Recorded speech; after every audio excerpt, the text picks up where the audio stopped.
Hey guys, told you a while back that I'd picked up a trailer. Well, this is it. I want to christen it the wood wagon. I want to use this mainly for hauling firewood, slab lumber, big old chunks of wood that I run across. My truck, I kind of done a boo-boo on it last fall hauling wood, and I don't want to make that mistake again, so I just got me a wagon. I'm going to put this cover back on top of my truck. It's kind of dirty, I need to clean it. But it's I think this thing is like 50 inches wide or 52 inches wide by 8 feet long. And it's got 2 axles under it, which when I bought it off my father-in-law. He'd done some work for a guy, and that's how the guy paid him. Yeah, I know that tire don't look too healthy, but it'll probably get drove, well, not drove, but pulled probably 3 or 4 times this summer, and that's about it. So, and no farther than 20 miles away. But you can see this axle, this is front axle, it is higher, or it is lower than this axle. What I mean by lower, when you put a tire on there, it's going to be lower to the ground than this tire. And I couldn't get out my father-in-law's driveway. He lives down below the road, and it was going to drag the blacktop the U-boats were.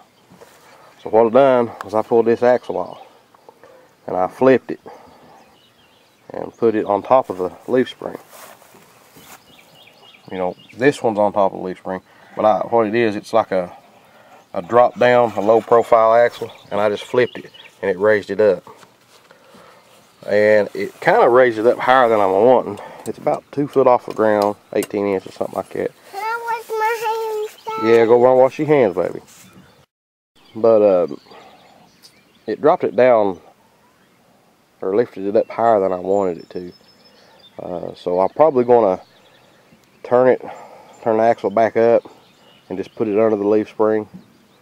And that should give me, I'm thinking that'll give me what I'm wanting. But for right now, this is going to work.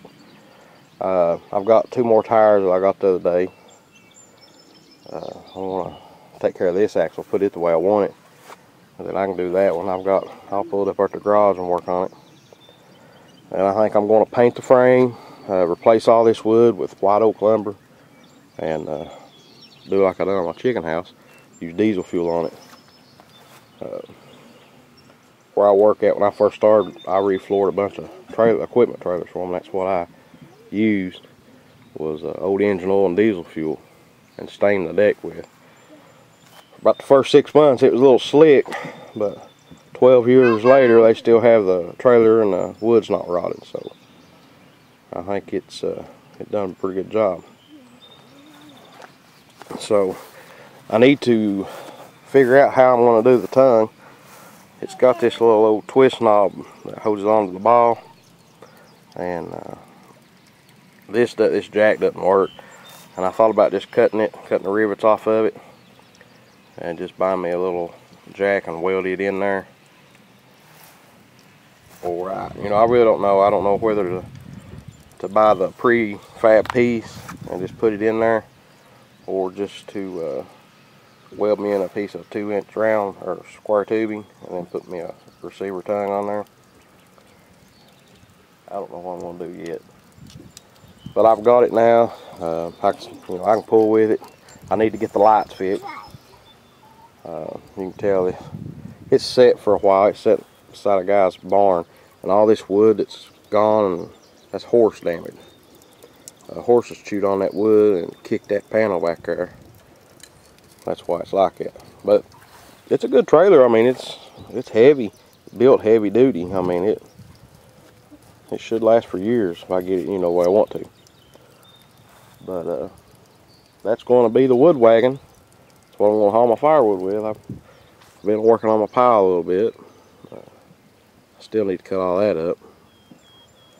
Been trying to split that red elm. That's a job. Well guys, that's the video. Thanks for watching.